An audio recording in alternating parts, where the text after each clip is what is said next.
Salut à tous, petite vidéo. Donc là, je reprends le projet 125 de temps.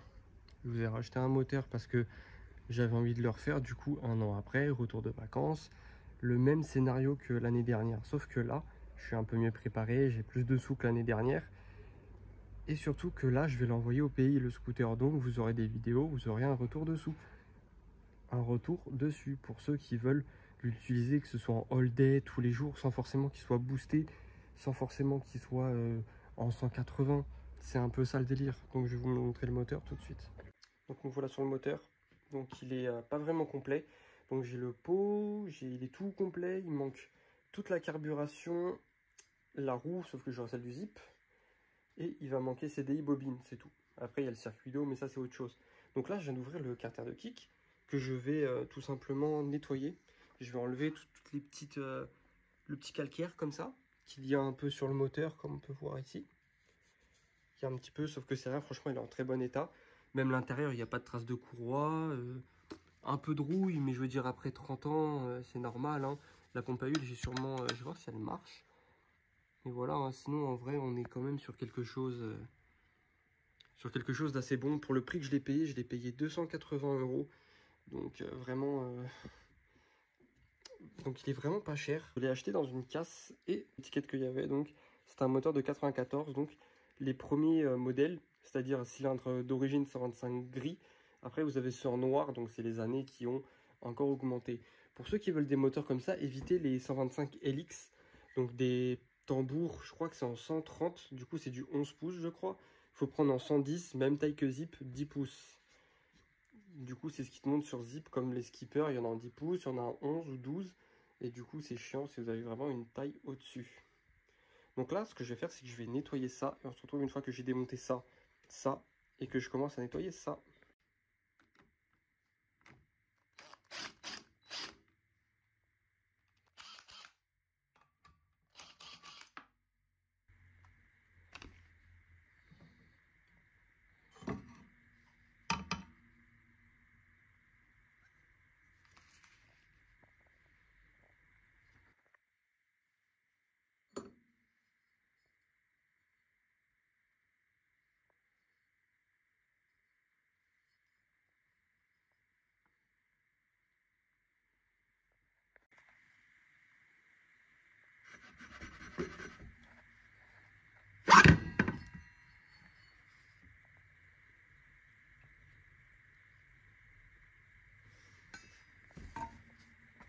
Donc voilà, j'ai tout démonté, hein, tout ce qui était là, et toute la partie là, sauf la pompe à eau. On peut voir que toute la partie d'huile est là, donc des caches, la courroie à pompe à huile, tout ça. Juste ici, nous avons du coup la cloche d'embrayage qui est rouillée, il suffit de poncer légèrement et ça revient. Tout comme ici, il y a encore de la matière, il faut poncer. Et ici, ça partira tout seul, mais je poncerai un petit peu. Cloche d'embrayage simple, bougie, truc. Le variateur, ouais, par contre, je vais lui mettre un coup parce qu'il a vraiment besoin d'un coup, que ce soit de nettoyage, et même de, tout simplement, un petit coup de papier à gratter dessus. Et aussi, ce qui fait que j'ai des carters clean comme ça, c'est ce produit que vous trouvez à Carter Cash, qui pour moi est le meilleur nettoyant comme ça, dégraissant, tout ce qu'il faut, pour nettoyer tout ce qui est moteur. Et voilà.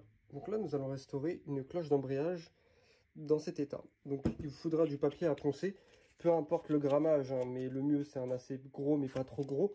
Moi je crois que c'est du 80, P80, et vous allez tout simplement poncer jusqu'à ce que ça devienne tout lisse. Alors bon, voilà.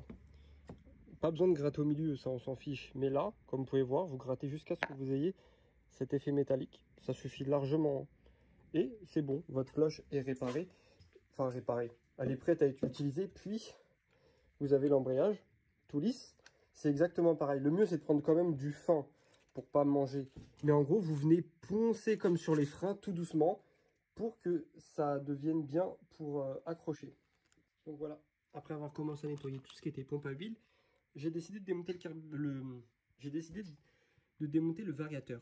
Et le variateur, c'est 3 petites vis derrière. Vous enlevez la petite plaque qui renforce, qui est toujours un peu sale. Et là, c'est comme un variateur de 50 d'origine. Hop. Vous avez un petit joint qu'il ne faut pas perdre, du coup. Il faut éviter de les perdre. Et il vous suffira d'enlever le truc des galets. Je vais l'enlever comme ça. Et voilà.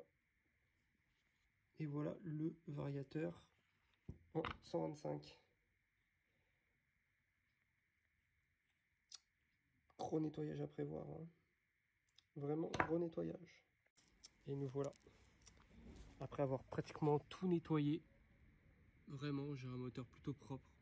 Pour moins de 300 €, je le trouve vraiment magnifique. Avec toutes les pièces ici nettoyées, dégraissées, tout ce qu'il faut. Le variateur, j'ai pas encore réussi à tout enlever, mais je peux pas aller jusque là.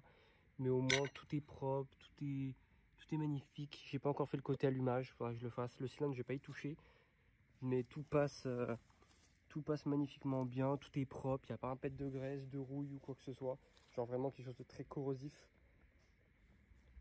Donc c'est vraiment plutôt bon, je suis content en vrai. Et la Compao tourne bien. Et donc nous voilà sur le remontage du variateur après l'avoir lavé, nettoyé, dégraissé. Donc n'oubliez pas du coup la backplate du blocage, le canon, les 3 vis qui vont avec la backplate, les 3 cales de la joue, les 6 galets et votre variateur, le corps du variateur. Donc pour commencer, vous allez faire comme sur un 50, hein. On va tout simplement remonter les 6 galets d'origine ou les modifier ou peu importe. Enfin, vous montez vos galets quoi. Peu importe le sens, il n'y a pas de sens, ça se monte tout seul. Après, la joue. Donc avec la joue, vous remettez, alors je sais plus c'est quel sens, je crois que c'est, voilà comme ça. Donc le côté, le dos, en fait, ils sont comme ça. Donc le côté le plus haut va du côté du dos, comme ça. De toute façon, vous ne pouvez pas vous tromper parce que si vous vous trompez, bah, en fait, ça fait ça. Si vous vous trompez, ça fait ça.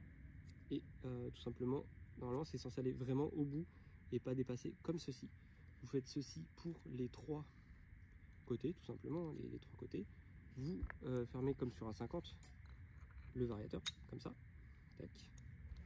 Vous prenez la backplate, vous faites correspondre avec les 3 vis, mais n'oubliez pas le petit joint qui va tout autour, qui se colle derrière. Donc voilà le petit joint que vous enfilez tout simplement, qui doit faire le tour du variateur, comme ceci. Vous voyez, tout le tour, vous avez une espèce de cale comme ça, vous le faites faire le tour. Et tout simplement, vous mettez la backplate par-dessus, comme ça. Et hop, vous appuyez un peu et vous vissez. Vous mettez toutes les vis, n'oubliez pas, pardonnez-moi, les rondelles et les vis. S'il est d'origine après, celui-là c'est un Piaggio, c'est pas le Malossi Multivar.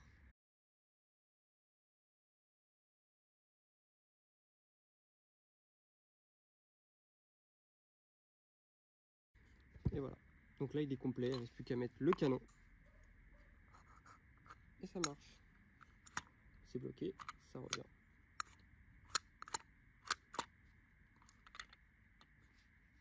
Nous voilà pour le remontage du côté pompe à huile, pompe à eau et variation. Donc là, si vous m'avez suivi, vous avez tout enlevé. Donc vous avez comme moi plus rien. Donc, premier pion sur la pompe à eau, ce objet, l'entraîneur. Donc l'entraîneur pompe à eau, pompe à huile. Donc vous le mettez, de toute façon vous ne pouvez pas vous tromper, il n'y a qu'un seul sens. Après, normalement, vous avez votre courroie, le mieux acheter une neuve. Moi, je vais remettre celle-là parce que le moteur, il ne roule pas encore. Et je vais en changer par une toute neuve. Mais avant de mettre votre pompe à huile, il vous faudra mettre le même axe, mais en haut, tout simplement. Comme ceci, hop là. Et voilà. Donc après, vous mettez votre courroie, tout simplement. Hein. Vous ne prenez pas la tête.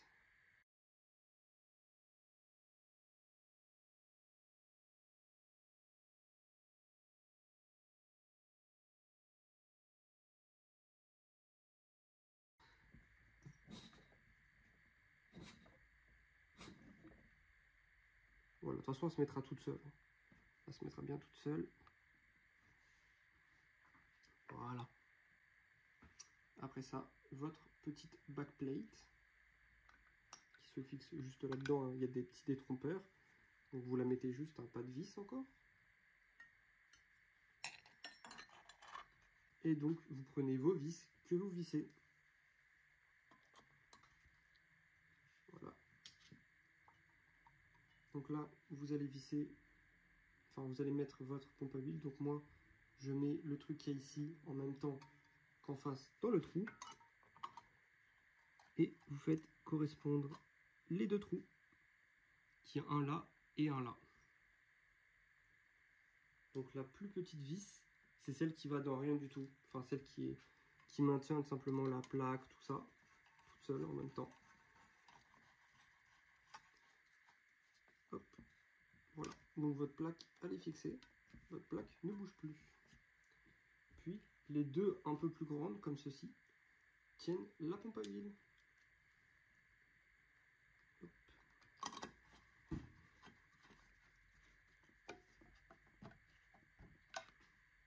Voilà. Et la deuxième, n'oubliez pas surtout les petites rondelles. L'autre, je ne l'ai pas mise, hein. Mais n'oubliez pas les petites rondelles. Du coup, je vais la mettre.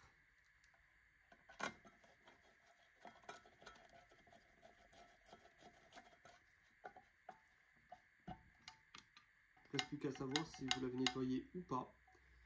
Tout simplement. Donc ici, nous allons mettre le démarreur. Donc, c'est cette pièce-là. Enlevez la graisse s'il y en a, parce qu'il n'y a pas besoin de ça dessus. Je ne sais pas pourquoi il y en a dessus.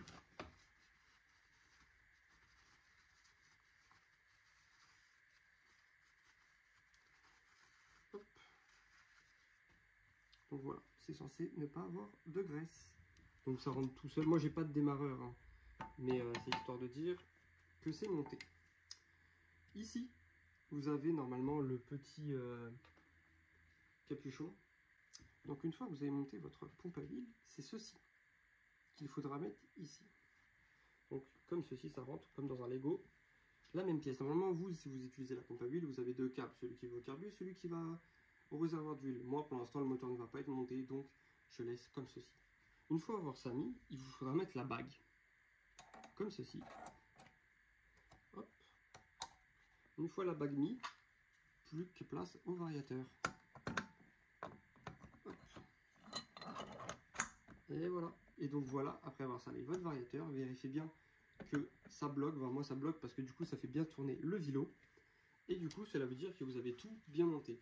Donc après il manque la courroie, l'ajout fixe, le entraîneur de kick et l'écrou avec les rondelles qui vont avec. Et vous avez fini ce côté-là. Mais moi pour l'instant je ne vais pas les mettre. Donc nous allons maintenant passer au côté du coup transmission et tout ça. Donc je vais chercher les pièces, j'arrive tout de suite. Donc je ne sais pas si je pourrais vous montrer, mais ça fait comme ça. Donc pour l'installer, il suffira simplement de rentrer ce qu'il y a ici dedans, comme ceci. Alors attendez, parce que du coup, je dois bien voir. Voilà, ça rentre tout seul. Donc pincez la courroie pour que ça puisse passer. Vous faites la passer comme ceci. Donc n'hésitez pas ici à faire passer la courroie devant avec le variateur. Donc de faire passer la courroie comme ceci sur le canon et que ce soit dedans. N'hésitez pas à comprimer le ressort si vous y arrivez pour bien mettre la courroie. Donc là on peut voir que c'est installé car quand ça tourne bien. Hop. Du coup après il ne vous manquera plus qu'à mettre la cloche d'embrayage. Donc ici comme moi elle était rouillée, je vous ai montré, il faut la limer, enfin la poncer pour qu'elle soit bien. Tout simplement, vous la faites glisser dedans. Hop. Et voilà, donc ça doit faire tourner normalement derrière, juste là. Ici, je sais pas si on va le voir, ça fait tourner l'écrou, donc la roue, sans faire tourner la courroie. Donc c'est comme ça qu'on sait que c'est plutôt bien monté. Donc après avoir monté ça, moi je vais mettre l'écrou histoire que ça se dévisse pas, mais je ne le visse pas à fond. Du coup, on va finir ce côté-là. Donc de ce côté-là, vous allez avoir du coup votre écrou, l'entraîneur de kick, et normalement vous avez deux rondelles. Donc une rondelle va servir ici pour caler. Ensuite, vous avez deux rondelles. Donc une est plus grosse que l'autre. Comment savoir laquelle est la bonne? Vous prenez votre joue fixe. Et si la rondelle là, vous pouvez voir qu'elle est entièrement dedans. Alors que l'autre, ben, elle bouge. Celle-là, elle bouge. Donc celle-là, c'est celle qui va avant cette pièce. Du coup, vous prenez la grosse pièce que vous mettez ici. Tac. Puis vous mettez les deux comme ça. Voilà.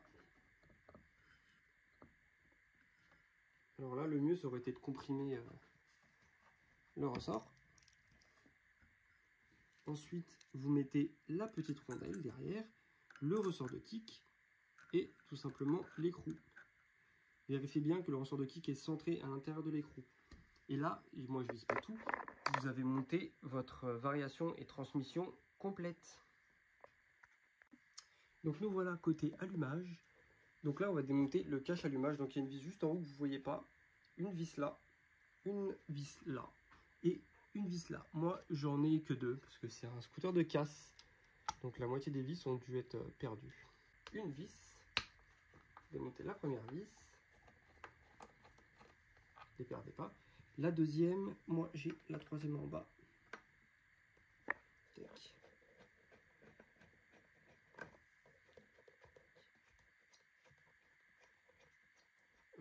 Allez, dépêche-toi. Celle-là est plus longue, hein. C'est pas les bonnes vis, je pense. Est-ce que c'est les 100 fois plus longues?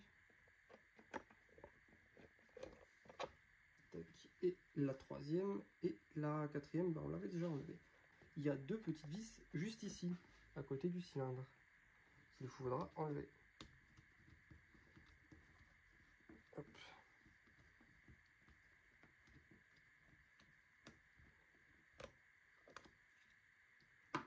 Tac.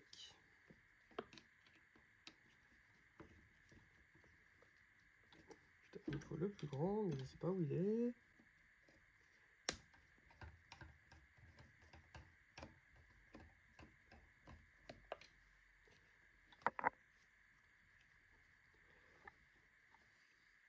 Et voilà, donc maintenant vous pouvez enlever le cache qui cache votre allumage. Donc là il y a l'allumage, l'espèce de petit capteur, et là vous avez la sortie d'eau qui, moi je sais pas pourquoi, bouge parce qu'il n'y a pas la vis. C'est pour ça que je voulais démonter ici. Donc pour démonter ça il faudra du coup une péteuse, normalement en écrou de 17 si je dis pas de conneries. Hop, comme ceci.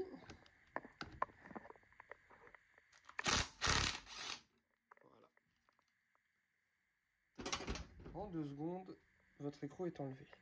Après, il ne faut pas que ça, malheureusement. Du coup, il vous faudra cette petite pièce, un arrache volant. Moi, de base, il marche sur les 50, mais c'est les mêmes pas de vis sur les 125, parce que moi, il fait 50 et 125, du coup, Piaggio, sur le mien. Tac. Donc, vous vissez jusqu'à ce que ça morde.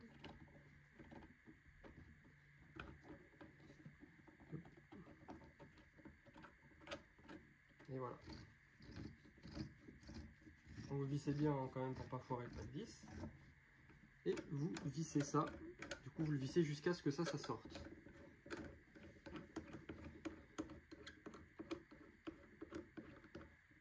Hop, là je suis embuté. Je vais voir c'est quel écrou qu'il faut. Du coup c'est pas 17, ça doit être au moins du 19. Donc là j'ai du 22, beaucoup trop gros.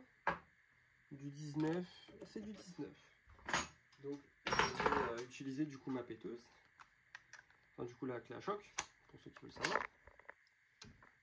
Hop. Merde, c'est l'inverse. Et voilà. Normalement, après avoir fait ça, vous pouvez sortir votre volant moteur. Et voilà, c'est sorti. Donc je vais vous reposer. Donc là, vous avez votre allumage, toutes les bobines, tous les machins, le capteur, patati patata. Donc moi, il y a un petit peu de tôle d'araignée, mais rien de... Bon, il est un peu humide, c'est parce que tout simplement, j'ai lavé du coup le bloc. Du coup, je vais passer un petit coup de chiffon, nanana, histoire de dire. Hop. Vérifiez bien, j'ai bien la clavette est bien là, tout est posé. Donc moi, je vais tout simplement le laisser démonter car il me faut en fait une vis ici, que je vais mettre du coup celle-là, celle d'un des côtés ici, parce que voilà, c'est pas si grave pour l'instant, et ça c'est bien plus grave. Je vais mettre la petite rondelle, celle-là faut pas l'oublier du coup pour bien appuyer. Et tout simplement je vais visser.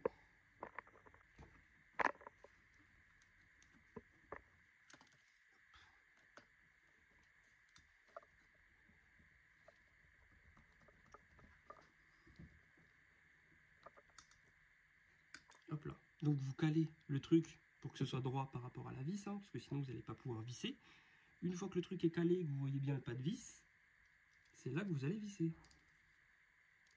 Hop, moi je je vois bien le pas de vis. Donc je vais visser.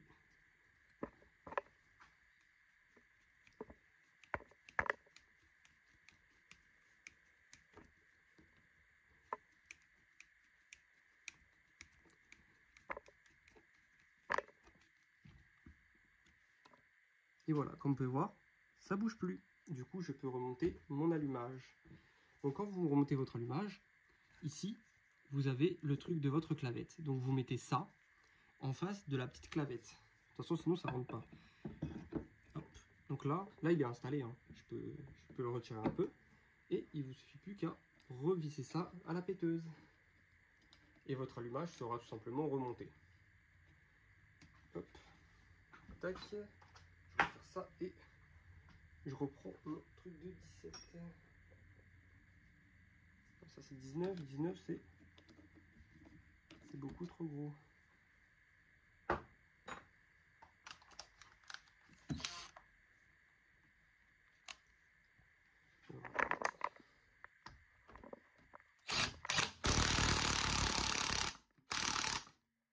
Voilà.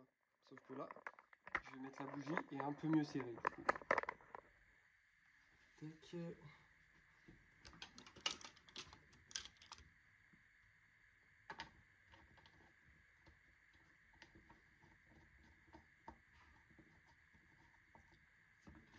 Voilà. Et un petit dernier coup. Voilà.